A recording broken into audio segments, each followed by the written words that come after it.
Bismillahirrahmanirrahim. Assalamualaikum warahmatullahi wabarakatuh. Halo semuanya, perkenalkan nama saya Andialia Musnab Asmin dengan NIM H0712411036. Saya adalah mahasiswa jurusan Sistem Informasi Universitas Hasanuddin.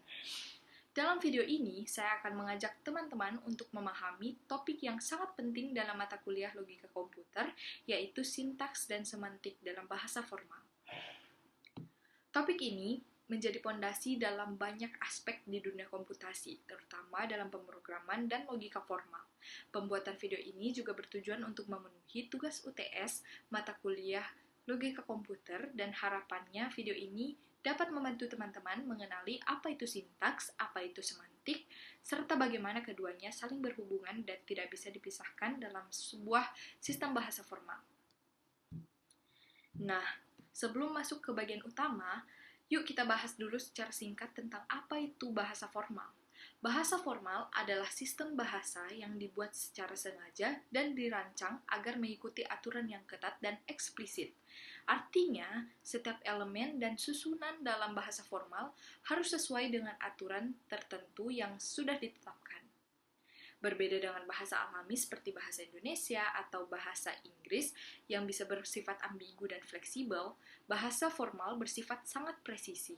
Bahkan tidak ada ruang untuk salah tafsir karena komputer hanya bisa menjalankan instruksi jika ditulis dengan tepat sesuai aturan. Contoh dari bahasa formal ini bisa berupa bahasa pemrograman seperti Python atau Java, serta notasi matematika A tambah B sama dengan C. Nah, karena topik ini berkaitan erat dengan bagaimana komputer memproses informasi, maka memahami bahasa formal sangat penting. Nah, sekarang kita masuk ke bagian pertama, yaitu sintaks. Apa sih sebenarnya itu sintaks?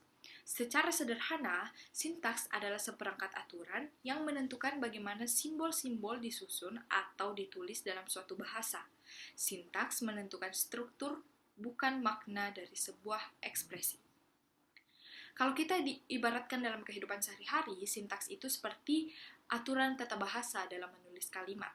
Misalnya, dalam bahasa Indonesia, kita tahu bahwa struktur kalimat yang benar itu subjek, lalu predikat, lalu objek.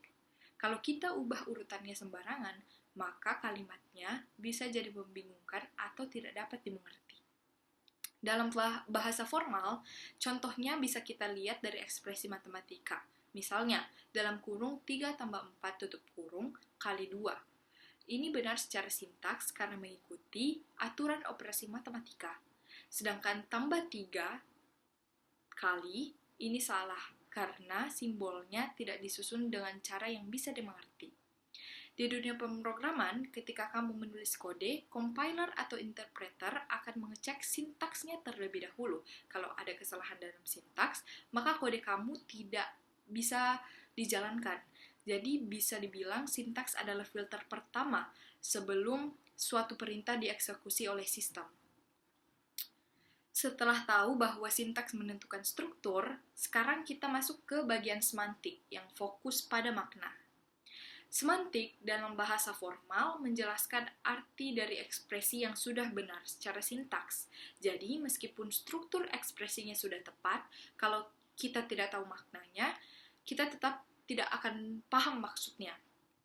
Misalnya, dalam ekspresi matematika 3 tambah dalam kurung 4 kali 2, kita semua tahu bahwa aturan prioritas operator menyatakan bahwa perkalian akan dilakukan terlebih dahulu sebelum penjumlahan. Maka hasil dari ekspresi ini adalah 11. Nah, cara kita memahami urutan dan makna operasi, itulah yang disebut dengan semantik.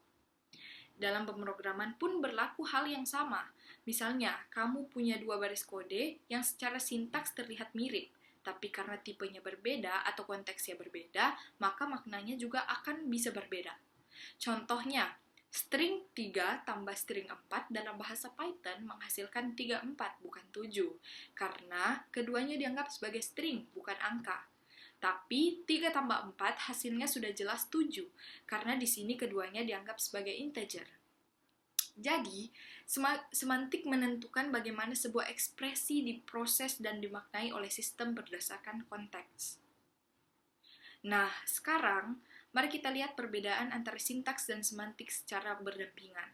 Banyak orang sering tertukar antara keduanya, padahal fungsinya sangat berbeda, tapi mereka saling melengkapi.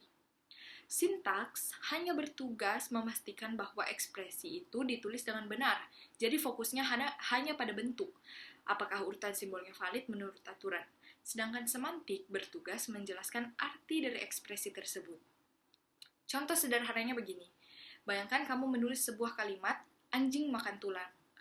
Ini benar secara sintaks dan juga maknanya jelas dapat dimengerti. Sedangkan jika kalian menulis tulang makan anjing, ini juga benar secara sintaks, tapi maknanya tidak masuk akal secara umum. Dalam konteks bahasa formal, bisa saja ekspresi A tambah B valid secara sintaks, tapi semantiknya tidak sesuai harapan kalau A adalah string dan B adalah boolean. Jadi intinya, sintaks itu bertanya apakah ekspresi ini ditulis dengan benar, sedangkan semantik itu bertanya apa makna dari ekspresi ini. Nah, teman-teman, untuk merangkum seluruh pembahasan kita hari ini, ada 4 poin penting yang dapat kita ambil sebagai kesimpulan. Yaitu yang pertama, bahasa formal adalah bahasa buatan yang punya aturan yang sangat ketat, yang sering digunakan dalam logika, matematika, dan pemrograman. Yang kedua, sintaks berfungsi memastikan struktur atau format ekspresi sudah sesuai dengan aturan yang berlaku. Kemudian selanjutnya, semantik membantu kita memahami arti dari ekspresi yang sudah benar secara struktur. Dan yang terakhir, keduanya saling bergantung. Sintaks tanpa semantik hanya menghasilkan bentuk tanpa makna. Sebaliknya, semantik tidak bisa dijalankan kalau ekspresinya salah secara sintaks. Pemahaman terhadap sintaks dan semantik ini sangat krusial, terutama bagi kita yang sedang belajar logika komputer dan pemrograman. Dengan memahami kedua konsep ini, kita bisa menulis instruksi dengan jelas, benar, dan bermakna untuk sistem komputer. Terima kasih sudah menyimak video ini sampai akhir.